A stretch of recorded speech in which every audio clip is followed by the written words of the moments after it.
Market లో invest చేసి మీ డబ్బులు డబుల్ చేసుకోవాలనుకుంటున్నారా? సుందరరామిరెడ్డి గారి లైవ్ సెమినార్ కి అటెండ్ అవ్వండి. నమస్తే కళ్యాణ్ గారు. నమస్తే జయ. నమస్తే అండి. సుప్రియ అని ఒక అమ్మాయి మనకి మెయిల్ చేసింది కళ్యాణ్ గారు. ఏంటో ప్రేమ వ్యవహారాలే ఎక్కువగా మనం మాట్లాడాల్సిన పరిస్థితి వచ్చింది. సుప్రియకి ఫోన్ చేస్తానండి. చేయండి మేడం.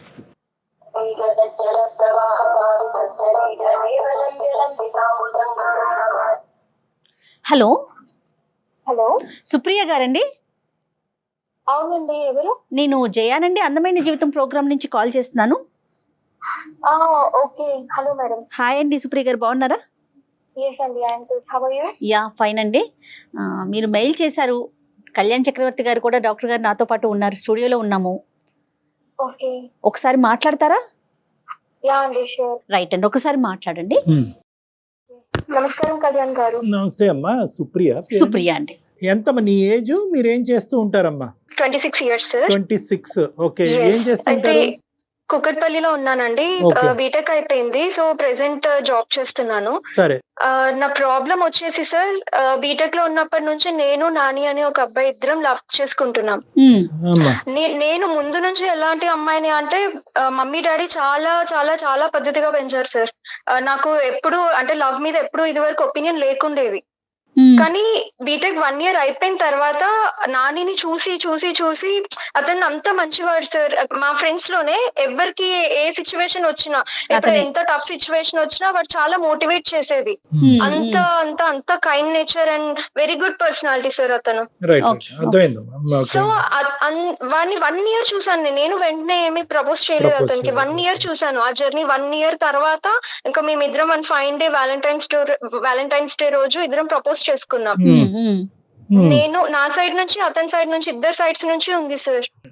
ఓకే. సో లవ్ చేసుకున్నాము, సరదాగా ఫ్రెండ్స్ అలా వెళ్లే వాళ్ళం బయటకి. ఇంకా మేము లవర్స్ కాబట్టి మేము పర్సనల్ గా వెళ్లే వాళ్ళము. ఇంకా అలా బాగా బాగా ఎంజాయ్ చేసాం సార్. బాగా తిరిగాము. మానసికంగా కూడా మేము చాలా కనెక్ట్ అయిపోయాం. కనెక్ట్ అయ్యారు. అది. అయితే ఇంకా కామన్ అది. ఆ జర్నీలో నేను కన్సీవ్ అయ్యాను సార్.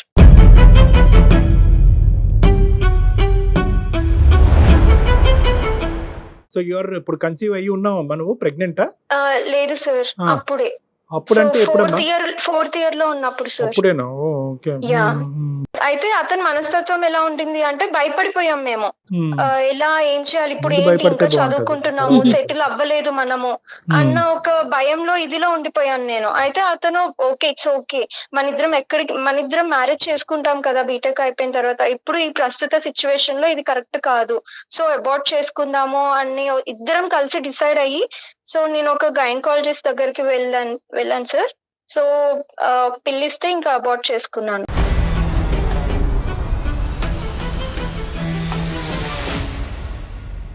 ఏదో సెలూన్ షాప్ కి వెళ్ళి హెయిర్ కటింగ్ చేయించుకున్నట్టు అయిపోయింది. చాలా సింపుల్. ఓకే అమ్మా. సరే ఓకే. అమ్మా, చెప్పమ్మా. నెక్స్ట్ ఏంటి సుప్రియ? ఇంకా ఆ కన్ఫ్యూజన్ లో ఉన్నానండి నేను. ఓకే. అయితే ఈ కన్ఫ్యూజన్ లో ఉన్న టైంలో అతను సడన్ గా ఒకసారి ఎప్పుడు కలుసుకునే ప్లేస్ కి రా అనేసి అంటే, సరే అని నేను క్యాజువల్ గానే వెళ్ళాను. ఇంకా అతను వచ్చి సడన్ గా ఎలా ఉన్నావు, ఏం చేస్తున్నావు అని మాట్లాడుతూ, ఇప్పుడు ఒకవేళ నేను నీ లైఫ్ లో లేకపోతే నువ్వు ఎలా అనుకుంటున్నావు, ఏం చేద్దాం అనుకుంటున్నావు, మన ఇద్దరం ఒకవేళ కలిసి ఉండే పరిస్థితులు మనకు లేకపోతే ఏం చేద్దాం అనుకుంటున్నావు అని అన్నాడు సార్ సడన్ గా. ఇక్కడ టాపిక్ ఏంటి అంటే సార్, వాళ్ళ మరదలంట యుఎస్ లో ఉంటుందంట. తను చిన్నప్పటి నుంచి విని లవ్ చేస్తుంది. వీడికి తెలుసు అది, కాకపోతే వీడు అవాయిడ్ చేసేది. ఓకే. ఇప్పుడు ఏంటి, ఆ అమ్మాయి పెళ్ళంటూ చేసుకుంటే నేను బావనే చేసుకుంటాను అనేసి వాళ్ళ పేరెంట్స్ ని బెదిరించేసింది.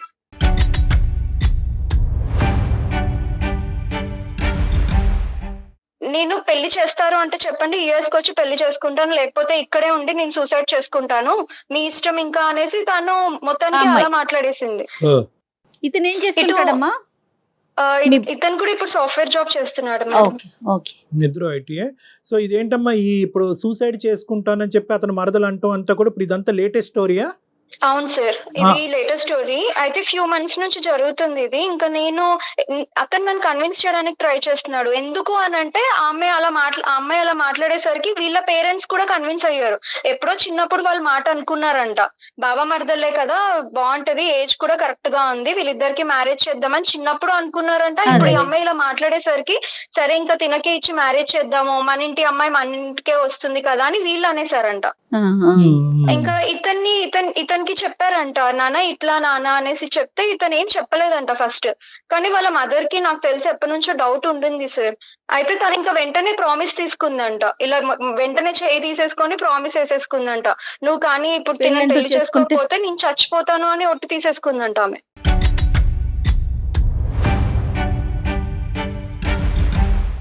ఎవరు చెప్పారమ్మా ఈ విషయాలన్నీ? అతనే చెప్పారా నీకు? అవును మేడం, అతనే చెప్పాడు నాకు. కదమ్మా, అసలు అతనికి హింటే లేదా సుప్రియ దట్ ఒక మరదలు ఉంది, ఆ అమ్మాయి మీద నా మీద ఆశ పెట్టుకుంది, పెద్దలు కూడా మీ ఈ ఆలోచన ఉందనేది ఓకే, ఇతనికి అట్రాక్షన్ ఉందా లేదా అనేది డిఫరెంట్ స్టోరీ, కానీ ఈ బేసిక్ ఆలోచన బ్యాక్గ్రౌండ్ లో వాళ్ళకి ఉందన్నది తెలీదా నిజంగా నానికి? మరదలు ఉంది అని చెప్పేది సార్ అతను, కాకపోతే ఇతను సీరియస్ కాదు కదా, ఇతనికి ఎప్పుడు సీరియస్ కాదు, ఆమె మీద ఎప్పుడు తినకు ఫీలింగ్స్ లేవు, ఇతను కంప్లీట్ నేనే. ఇంకా సో ఇక్కడ 2 things కదమ్మా, ఆ అమ్మాయి ఇతని మీద ఇంత స్థాయి ఫీలింగ్స్ డెవలప్ చేసుకోవటం అనేది నాకు తెలీదు, పేరెంట్స్ బ్యాక్ డోర్ నుంచి వాళ్ళందరూ ఒక ఒప్పందంకి వచ్చి ఇతని చేత ప్రామిస్ చేసుకోవటం అనేది కూడా అతనికి తెలీదు, ప్రామిస్ చేయించుకునే స్థాయికి రావటం కూడా ఇతనికి తెలియదు. అవును, కానీ అదంతా జరిగిపోయేసరికి అతను ఇంకా ఏంటి ఇలా చచ్చిపోతా అనేసరికి అతను ఆ పానిక్ మూమెంట్ లో అతను ఏం చెప్పలేక సరే అనేసాడంట. ఒప్పేసుకున్నాడు కూడాను. అవును మేడం, ఇంకేమి చెయ్యలేక అతను నాతో ఏం బాధపడతాడంటే నా పేరెంట్స్ నాకు ఫస్ట్ కదా, తర్వాత నువ్వు కదా అనేసి అంటాడు. కరెక్టే సార్, అది కూడా కరెక్టే.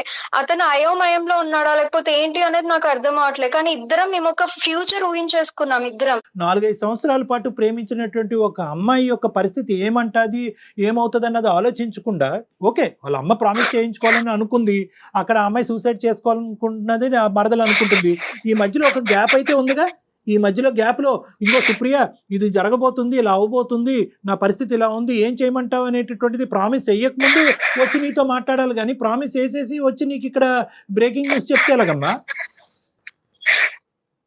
సుప్రియ? అయ్యో ఇప్పుడు ఏడుస్తే కాదమ్మా, ఇప్పుడు ఏడుస్తే కాదు కదా. ఇప్పుడు నేను మొత్తం సరౌండ్ అయిపోయాను సార్, నాకు ఎటు ఏ దారిలో వెళ్ళాలో నాకు అర్థం అవడం లేదు. అమ్మ నాన్నకు చెప్దాము అంటే ఇప్పుడు నేను గనక వాళ్ళకి చెప్తే వాళ్ళు కుప్ప కూలిపోతారు సార్. పెళ్లికి ముందే మా అమ్మాయికి ఇలా అయింది అన్న నిజం వాళ్ళకి ఎప్పటికీ తెలియకూడదు, ఎందుకంటే నేను అది చేస్తాను నేను ఎప్పుడు అనుకోలే కళ్ళలో కూడా.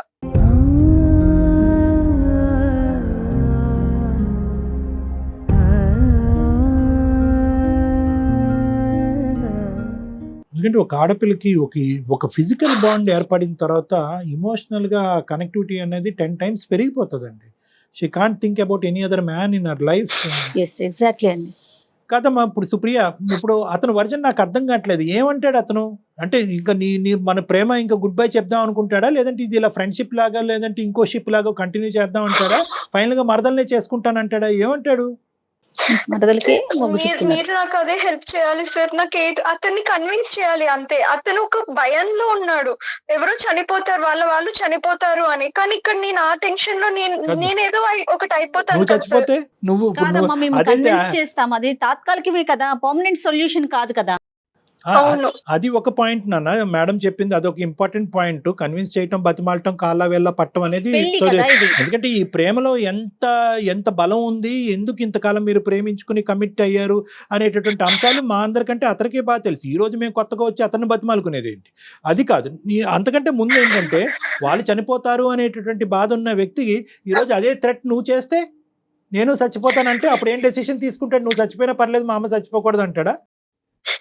సో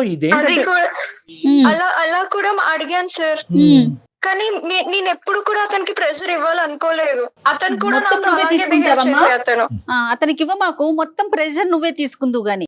అతనికి ఇండివిజువాలిటీ లేదు, ఒక నిర్ణయం మీద నిలబడలేడు, ముందు ఆలోచించకుండా తర్వాత పరిణామాల గురించి బాధపడతాడనే వ్యక్తిత్వంతో నువ్వు ప్రయాణం 4 సంవత్సరాల పాటు చేసావు. అరగంటలో మాకు అర్థమైనటువంటి ఒక అంశం, 4 సంవత్సరాలు ఈ వ్యక్తి యొక్క వ్యక్తిత్వం అర్థం కాలేదు. అంటే this could have happened any time. ఈ రోజు మరదల రూపాన్ని వచ్చింది కాబట్టి ఈ పరిస్థితి వచ్చిందని మనం అనుకోవడానికి లేదు. అవును, ఎప్పుడైనా జరగచ్చు అంటారు. ఎప్పుడైనా జరగచ్చు. రేపొద్దున ఇంకో అమ్మాయి వచ్చి ఇంకో తన జీవితంలో ప్రవేశించి నువ్వు కాదు ఇంకోళ్ళని నేను చచ్చిపోతానని ఇంకో అమ్మాయి అంటే కనుక మళ్ళీ నిన్ను వదిలేస్తాడేమో. నీకెప్పుడు కాదు సార్, అతను అలాంటి వాడు కాదు. ఎందుకు అంటే వాళ్ళ మరదలు లేదా వాళ్ళ అమ్మ చనిపోతా అనేసరికి అతని డిసిషన్ తీసుకున్నాడు. మరి అదే అతను ఇంకా నువ్వు కూడా అంటున్నావు కదమ్మా. ప్రతి ప్రేమలో థ్రెట్ కి డిసైడ్ అవ్వాలమ్మా. థ్రెట్ కి తట్టుకునేటటువంటి వాళ్ళే ప్రేమించాలి. ఆ దమ్ము ధైర్యం ఉన్న వాళ్ళే ప్రేమించాలి. వాళ్ళ అమ్మ దగ్గర నుంచి థ్రెట్ రాదని అనుకున్నాడా? మీ పేరెంట్స్ దగ్గర నుంచి ఇంకో థ్రెట్ రాదని అనుకున్నాడా? అన్ని థ్రెట్లకి మనం ఎదురిద్దాము, అన్ని థ్రెట్లను మనం తట్టుకుందాము, అప్పుడే ఇది అసలైనటువంటి స్వచ్ఛమైనటువంటి ప్రేమ, మనం భయపడకూడదు అనేటటువంటి వ్యక్తి ఆ దమ్ము ధైర్యం ఉన్న వాళ్ళే ప్రేమించాలి. ప్రేమించేసిన తర్వాత మా అమ్మ చచ్చిపోతానంది కాబట్టి నీకు గుడ్ బై అంటే ఇంకేమన్నా ఉందమ్మా? ప్రిపేర్డ్నెస్ లేనప్పుడు ఎందుకు మీరు ఎందుకు ప్రేమించుకున్నట్టు? ఇందుకోసమే నేను స్టార్టింగ్ లో ఎప్పుడు నేను లవ్ లో పడతాను అనుకోలే. ఎందుకంటే నా సరౌండింగ్స్ లో నేను చాలా చూస్తున్నాను, అప్పుడు చాలా చూసాను సార్. లవ్ చేస్తారు కానీ లవ్ మ్యారేజ్ అనేసరికి కొంతమంది వదిలేస్తారు, చీట్ చేస్తారు. సో ఇందుకే నేను ఎవరిని ఆ ఉద్దేశంతో రాలేదు నాకు. కానీ ఇతన్ని 1 year నుంచి దగ్గరగా చూసాను కదా సార్, అందుకు ఇతన్ని లవ్ చేశాను. కాదు నాన్న, నువ్వు ఏవేవి చూసి అతన్ని చేసుకోవాలని అనుకున్నావు అనేది డిఫరెంట్ స్టోరీ. కానీ కొన్ని సందర్భాల్లో ఏంటంటే ఈ విపరీతమైనటువంటి మంచితనం కూడా ఇటువంటి వాటికి శాపం. ఇప్పుడు ఇదే డైలాగ్ నువ్వు అతనికి చెప్తే మా అమ్మ చచ్చిపోతానంటుంది, ఇక్కడతో మన ప్రేమకు తుది పలుకు గుడ్ బై అని అంటే అంటే తను యాక్సెప్ట్ చేస్తాడా? మరి ఇప్పుడు ఏం చేద్దామమ్మా? మీరు ఏదో ఒకటి చేసి తనని కన్విన్స్ చేయండి సార్ ప్లీజ్. సరే నా పేరెంట్స్ ముందు నేను ఇలా నిల్చోలేను సార్, నేను వాళ్ళకి ముఖం కూడా ఇలా చూపించుకోలేను. నా పేరెంట్స్ తట్టుకోలేరు అది, కానీ ఇతన్ని కూడా వదులుకోలేను సార్. ఇందుకే మేము అంటాం మా ప్రేమించడం తప్పులేదు, కానీ ప్రేమించేటటువంటి క్రమంలో అన్ని ఇదే జీవితం అని చెప్పి బ్లైండ్ ఫెయిత్ తో ముందుకెళ్ళిపోయి మెడకి ఏమొచ్చి ఏదో ముడిపడిన తర్వాత పేరెంట్స్ కి చెప్పాలి, పేరెంట్స్ కి చెప్పేటటువంటి పరిస్థితి పేరెంట్స్ యాక్సెప్ట్ చేయరనేది ఈ లాస్ట్ సీన్ లో పేరెంట్స్ ని తీసుకొస్తున్నారు చూడు, అది మీరు చేసే ప్రధానమైనటువంటి తప్పిదం. సరే, ఇప్పుడు అతను అన్నది ఒకసారి చూద్దాం. అమ్మా, అతను ఉన్నాడు అసలు మాట్లాడతారు సార్. అతనికి విషయం ఏం తెలీదు, నేను లైన్ కనెక్ట్ చేస్తాను అతనికి. మీరు మాట్లాడే వ్యక్తి మీ కాల్ ని హోల్డ్ లో పెట్టారు, దయచేసి లైన్ లో వేచి ఉండండి. హలో నాని. యా సుప్రియ, చెప్పవే, ఏం చేస్తున్నా? ఏం లేదు, నువ్వు ఫ్రీగానే ఉన్నావా? యా ఫ్రీగానే ఉన్నా. నేను సుమన్ టీవీకి మెయిల్ చేశాను. కళ్యాణ్ చక్రవర్తి గారు లైన్ లో ఉన్నారు. ఏంటి ఇది? ఎందుకు టెన్షన్ పడుతున్నావు? ఎక్కడెక్కడికో ఫోన్ చేస్తున్నావు, ఎక్కడెక్కడికో వెళ్తున్నావు. నేను నీకు జాగ్రత్తగా అన్ని విషయాలు ఎక్స్ప్లెయిన్ చేశాను కదా, ఎందుకు ఏదేదో చేస్తున్నావు? ప్లీజ్, నేను కొంచెం ఇన్సెక్యూరిటీ ఫీల్ అవుతున్నాను, అందుకే నాకు ఇంకా ఒక్కటే ఆప్షన్ ఇది, ఒక్కసారి మాట్లాడు ప్లీజ్. సార్ లైన్ లో ఉన్నారు. సరే మాట్లాడు. నాని, హలో నాని. చెప్పండి నాన్న, ఇప్పుడు సుప్రియ ఒక సమస్యను మా దగ్గర తీసుకొచ్చింది. ఎందుకంటే దానికి ఈరోజు వాళ్ళ పేరెంట్స్ దగ్గర వెళ్ళి ఆ సమస్యకి పరిష్కారం వెతికేటటువంటి పరిస్థితి లేదు. ఎందుకంటే ఆ అమ్మాయి జీవితం ఇప్పుడు చాలా రిస్కీగా ఉంది. మోస్ట్ ఇంపార్టెంట్ థింగ్ ఇక్కడ ఏంటంటే మీ ఇద్దరిది ఒక లవ్ స్టోరీ, చాలా సాఫీగా ముందుకెళ్ళింది, ఇమోషనల్గా ఫిజికల్గా బాండ్ అయ్యారు. ఆ అమ్మాయి ఆఖరికి ప్రెగ్నెంట్ అయ్యి అబార్షన్ అయ్యేటటువంటి పరిస్థితి వరకు వచ్చింది. నువ్వు లేక నేను లేక నువ్వు ఉండలేవనే ప్రామిసులు వేసుకున్నారు. అన్నీ కొనసాగేటటువంటి పరిస్థితిలో ఈరోజు నీకేదో సమస్య వచ్చింది కాబట్టి ఈరోజు సుప్రియకి గుడ్ బై చెప్పాలి అని అనుకుంటున్నావు అని అంది. ఏంటి నన్ను అసలు ఈ సబ్జెక్ట్ ఏంటి? సార్ అలా అని ఏం లేదు సార్, గుడ్ బై చెప్పడం అనేది ఏం లేదు. నాకు యాక్చువల్ గా పరిస్థితి వల్ల అలా చేయాల్సి వచ్చింది. అదే ఏంటి పరిస్థితి? సార్ యాక్చువల్ గా ఏం జరిగిందంటే, మా చుట్టాల అమ్మాయి ఒక అమ్మాయి ఉంది సార్ యుఎస్ లో. ఓకే. వాళ్ళు మా మామ వరుస అవుతారు. అమ్మాయి నీకు మరదలు అవుతుందా నాన్న? వరుస అవుతుందా? అవును, వరుస. సొంత మేనమామ కూతురా నాని? యా, సొంత మేనమామ కూతురు. వాళ్ళు ఎలా అంటే ఇప్పుడు పేరెంట్స్ వచ్చేసి వాళ్ళకి చిన్నప్పటి నుంచి మాట్లాడడము అలా వెళ్ళడం, మాకు ఫ్యామిలీ గ్యాదరింగ్ జరిగేది. సో అమ్మాయి నాతో ఎమోషన్స్ పెట్టేసుకొని నాతో లవ్ లో ఉంది, సో నాకు చెప్పకపోవడం, నా పైన ఇంట్రెస్ట్ పెంచుకోవడం అలా జరిగిన తర్వాత ఒక డే వాళ్ళ పేరెంట్స్ అని చెప్పేసింది. చెప్తే వాళ్ళ పేరెంట్స్ మా పేరెంట్స్ తో మాట్లాడి మాట తీసుకున్నారు మేడం. వీళ్ళు మాట్లాడేసుకున్నారు పెద్దలు ఇద్దరు కూడా. కదా ఇరువైపులా. అమ్మాయి ఏంటి, అమ్మాయి ఇతను లవ్ చేస్తుందా? అతను ఇతన్ని ఇష్టపడుతోంది చిన్నప్పటి నుంచి. చిన్నప్పటి నుంచి ఆ అమ్మాయి ఇష్టపడుతుంది కానీ ఇతనికి తెలీదా ఆ అమ్మాయి ఇతనికి తెలియదట, కానీ వాళ్ళ పేరెంట్స్ చెప్పడం, వాళ్ళ పేరెంట్స్ వచ్చి వీళ్ళ పేరెంట్స్ తో మాట్లాడేసి ఓకే అనేసుకున్నారు. మరి మీ పేరెంట్స్ మీకు చెప్పలేదా ఇట్లా ఆ అమ్మాయి ఇష్టపడుతోంది, వాళ్ళ పెద్దలు వచ్చి మాతో మాట్లాడారు, సొంత మేనమామే అంటున్నారు కదా? అవును మేడం, ప్రాబ్లం ఇక్కడే. యాక్చువల్ గా నాకు నా పేరెంట్స్ వచ్చి చెప్పలేదు. సో మెయిన్ ఇష్యూ అదే. వాళ్ళు డైరెక్ట్ గా వాళ్ళకి మాట ఇచ్చేసేసరికి బేసిక్ గా మాకు పేరెంట్స్ కి నాకు బాండింగ్ ఎలా ఉంటది అంటే మ్యామ్ కొంచెం కన్జర్వేటివ్ గానే ఉంటాం. రైట్ అండి, మామూలు విషయాలు అయితే ఓకేనమ్మా. ఇది పెళ్లికి సంబంధించిన, మీ జీవితానికి సంబంధించిన విషయం కదా. ఈ రోజుల్లో కూడా ఇంకా అలా ఉన్నారా, మీకు చెప్పకుండా మాటలు ఇచ్చేసి కదా? ఈ రోజుల్లో కూడా ఉన్నారంటే మేము ఎక్సెప్షనల్ కేసు అని అనుకోవచ్చు. Maybe exceptional. ప్రేమించిన తర్వాత పెళ్లి వరకు వచ్చేటప్పటికి అన్ని ఎక్సెప్షనల్ కేసెస్. అది కాదు, నేను ఒక రెండు లాజికల్ పాయింట్స్ అడుగుతా. ఒకటి, ఆ అమ్మాయి నిన్ను ప్రేమించేసింది కాబట్టి ఈ రోజు ఆ అమ్మాయి నువ్వు లేకుండా ఉండలేకపోతుంది అనేటటువంటి ఉద్దేశంతో ఇప్పుడు సుప్రియకి మీరు దూరం అవుతున్నారా? అంటే సుప్రియాని పెళ్లి చేసుకోకూడదని అనుకుంటున్నారా, లేదంటే మీ అమ్మగారు చనిపోతాను అనేటటువంటి మాట వల్ల అనుకుంటున్నారా, లేదంటే రెండిట్ల వల్లనా? సార్ సుప్రియకి దూరం చేయాలి, నేను దూరం పెట్టాలి అని అసలు నేను ఎప్పుడు ఊహించలేను సార్. ఎప్పుడు అనుకోలేదు, కానీ ఫైనల్ గా జరిగేది అదేగా. ఇప్పుడు ఫైనల్ గా నువ్వు చెప్పేది అదే కదా. ఇప్పుడు ఈ అంటే నువ్వు సుప్రియాని పెళ్లి చేసుకుంటావా? పెళ్లి అయితే నేను పేరెంట్స్ కి, మా పేరెంట్స్ మాట ఇచ్చారు కాబట్టి నేను కూడా పేరెంట్స్ మాట బేజారలేను కాబట్టి వాళ్ళ ప్రకారమే చేసుకోవాల్సి వస్తుంది. సుప్రియకి మాట ఇచ్చావు, చాలా ఇచ్చావు. మరి నన్నేం చేయాలనుకుంటున్నావు? ఎన్ని అనుకున్నాం మనం, కానీ ఎన్నో అనుకున్నాం కదా, మనకి లేదు అని అనుకున్నాం కదా. ఇప్పుడు ఎందుకు ఇలా మాట్లాడుతున్నావు? ఏంటి సుప్రియ, నువ్వు కూడా అలా మాట్లాడితే ఎలా? నేనేంటో నీకు తెలియదా సరిగా? నేనేంటో నీకు తెలుసు, నువ్వేంటో నాకు తెలుసు. నువ్వు కూడా అలా మాట్లాడితే ఎలా? అసలుకి మా పేరెంట్స్ ని ఎలా వదులుకోమంటావు చెప్పు? ఏమన్నా అంటే నేను చనిపోతా అని మా అమ్మ అంటుంది. మరి నేనేమైపోవాలి? మా మరదలు కూడా మరదలు పక్కన పెట్టు, తన నా తర్వాత వచ్చింది తను. ఇప్పుడు నేనేమైపోవాలి చెప్పు? నా ఫ్యూచర్ ఏమైపోవాలి, నేనేమైపోవాలి చెప్పు? అలా అంటే ఎలా సుప్రియ? నా గురించి తెలుసు కదా. ఇప్పుడు అమ్మ ఫస్ట్ నుంచి ఇంతేనమ్మా, మాట్లాడే ధోరణి గాని ఆ విధానం మెతక అంతేనా సుప్రియ? కర్ర ఎరగదు పాము.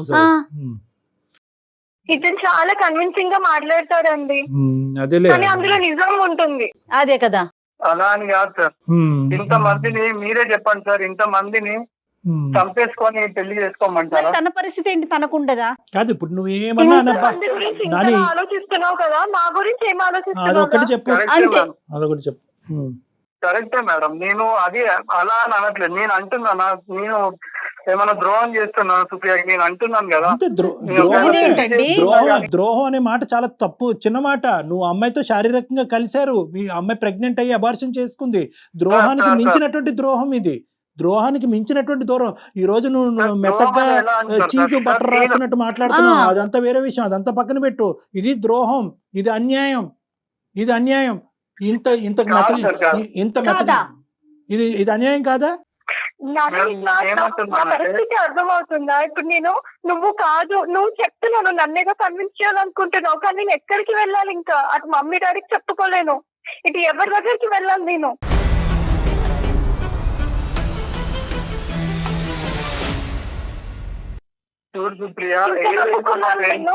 నువ్వు కన్విన్స్ చేయడానికి ట్రై చేస్తున్నావు, కానీ వాళ్ళని కన్విన్స్ చేయడానికి ఎందుకు ట్రై చేయట్లేవు? ఫస్ట్ నా మాట విను సుప్రియ, నువ్వు కొంచెం ఆ ఏడవడం ఆపేసి. నేను ఏమంటున్నానంటే, ఇప్పుడు నా పేరెంట్స్ ని, వాళ్ళని, వేరే వాళ్ళని అందరినీ పక్కన పెట్టేసి నీతో వస్తే ఎంతమంది బాధపడుతున్నారు, నువ్వు ఏంటో నాకు తెలుసు, నువ్వు నన్ను అర్థం చేసుకుంటావు కాబట్టి నా ఫీలింగ్స్ అని నీతో షేర్ చేసి ఆ కాన్ఫిడెన్స్ తోనే నీకు చెప్పి కాపాడుకుంటాను, నువ్వు వేరే పెళ్లి చేసుకోండి. ఇక్కడ నేను కావాలంటున్నాడు, అటు వాళ్ళని వదులుకోలేను అంటున్నాడు. నిన్ను కావాలని నువ్వు దయచేసి ఇంకా మబ్బులోంచి బయటకు రా, వర్షం పడింది. నేను ఇక్కడ ఒకే పాయింట్ నిన్ను అంటున్నాను, ఇంకా కావాలని అనుకుంటున్నాడు అనేటటువంటిది ఇక్కడ పాయింట్లెస్. అతను నిన్ను వద్దు అనుకుంటున్నాడు, ఇండైరెక్ట్ గా నీకు ఎగ్జిట్ చూపెడుతున్నాడు. నువ్వు ఇంకా సార్ వద్దనుకోవడానికి వెనకాల రీజన్ ఉంది సార్. సార్ ఇప్పుడు సుప్రియ రీజన్ నా ఉంది. లైఫ్ లోకి మధ్యలో వచ్చింది. నేను ఫస్ట్ నుంచి ఉన్న పేరెంట్స్ ని వదులుకోలేను కదా సార్. నా స్వభావం అది కాదు, నా పెంపకం కూడా అది కాదు. ఈ గొప్ప. సిచ్యువేషన్ మధ్యలో క్రియేట్ అయింది సార్. Hmm. మీరు ప్లీజ్ ఇది అర్థం చేసుకోండి. నేను అప్పటి నుంచి కొంచెం లోగానే మాట్లాడుతున్నా, ఎందుకంటే నేను వర్షన్ అర్థం చేసుకోవాలి. మీ వర్షన్, సుప్రియ వర్షన్ కూడా. మధ్యలో వచ్చాను కదా అని నేను మధ్యలో వెళ్ళిపోతాను అనుకుంటున్నావా? నో నో నన్ను ఎక్స్ప్లెయిన్ చేయండి సార్, వాళ్ళకి మేడం కి ఒకసారి ఎక్స్ప్లెయిన్ చేయండి నా వర్షన్ కూడా. చెప్పు. సార్ ఈ సిచ్యువేషన్ అనేది మేము 3 years 4 years ఖచ్చితంగా మేము రిలేషన్ లో ఉన్నాం సార్. ఒకరినొకరు అనుకొని ఒకరినొకరు అర్థం చేసుకొని బాగా తిరిగి ప్రతి సిచ్యువేషన్ హ్యాండిల్ చేసుకున్నాం. కానీ ఇలాంటి సిచ్యువేషన్ ఏదైతుందో సడన్ గా వచ్చిన సిచ్యువేషన్, ఇట్లాంటి సిచ్యువేషన్ హ్యాండిల్ చేయడానికి కానీ సడన్ గా మీరు అడిగినందుకు ప్రతి క్వశ్చన్ ని నేను ఆన్సర్ చేయడానికి కానీ కొంచెం ఆలోచించాను సార్. ఎందుకంటే నేను ఆల్రెడీ ప్రిపేర్డ్ లేను సార్. ఇది ఈ ప్రిపేర్ ఇవన్నీ పిచ్చి మాటలు కానీ నాని, ప్రిపరేషన్ అక్కర్లేదు. దీని ఇలాంటి వాటికి ప్రిపేర్ అయ్యి ఉండాలి. ఇవేమి సడన్ గా వచ్చింది అని అనుకో. ప్రేమలో ఇలాంటివి సడన్ గా వస్తూనే ఉంటాయి. ఇది సింపుల్ గా చెప్పాలంటే నీ చేతకాంతనం అని చెప్పాలి. చేత కాకపోతే కనుక ఆడపిల్లల జీవితాలని నాశనం చేయొద్దు. ఆడపిల్లలైనా అబ్బాయిలైనా కూడా చివరి నిమిషం వరకు తీసుకెళ్లి ఇప్పుడు సడన్ గా మాట్లాడకండి సార్, ఆమె భయపడుతుంది.